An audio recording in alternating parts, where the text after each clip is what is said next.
प्रधानमंत्री आवास योजना को नहीं आसला बड़ खबर। वर्तमान सुधा प्रधानमंत्री आवास योजना रे घर मिल पारा ना, घोषणा घोषणा रहीगला। बहुत सारा हिताधिकारी घर उपर घर पाई चलती हिसाब ना।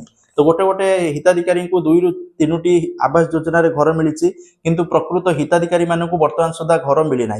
प्रकृत हिताधिकारी भावुं चलो ए वर्ष न मिलला आर वर्ष मिल जाव सर एभा अपेक्षा करी हताश हो गले, कारण से रोजगार एत ना जे घर करेंगे से चालिया घर रोचे, भंगा ददरा घर रोचे। आपण मैंने परिस्थिति देखिए शोचनीय परिस्थिति विभिन्न जगह देखापी मिली।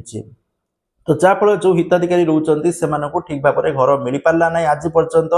आउ ता सहित जो कुजी नेता रहिले से 10 ରୁ 20 हजार टंका लांच खाई इमिति हिताधिकारी अच्छा घर पाइबा आगतुरिया 10 ରୁ 20 हजार टंका लांच दौरान तथापि 3-4 वर्ष घर मिल पारा ना।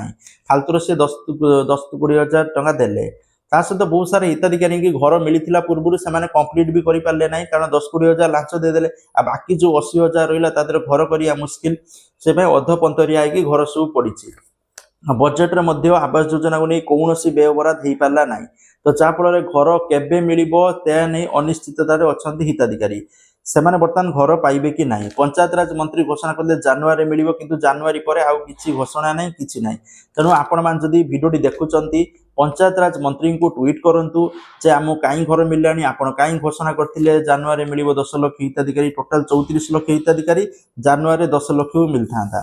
तेणु समस्ते पंचायत राज मंत्री की ट्वीट करूँ जाकि ट्विटर रे एक्स रे, ता सहित आपण मैंने टैग करूँ प्रधानमंत्री मोदी हो, टैग करूँ सीएमओ बा मुख्यमंत्री हो, समस्त की टैग करने परामर्श दि जाउछि।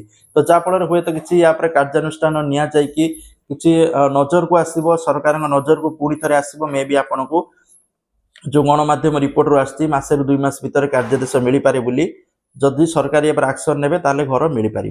तो यही इनफॉरमेशन। तो आपण मैंने ट्वीट करूँ निहाती भाव आप घर खंडे जो भंगा घर अच्छी फोटो उठेकी पठे पंचायत राज मंत्री की ट्वीट करूँ घर केबे मिल, जहाँफल किसी रिप्लाई आसूची तो बेटर जिनस ना सरकार आपण मैंने भावे भोट देके आपण मैंने बड़ भूल कर अपडेट। तो वीडियो शेयर करूँ यथा संभव। थैंक यू, जय जगन्नाथ।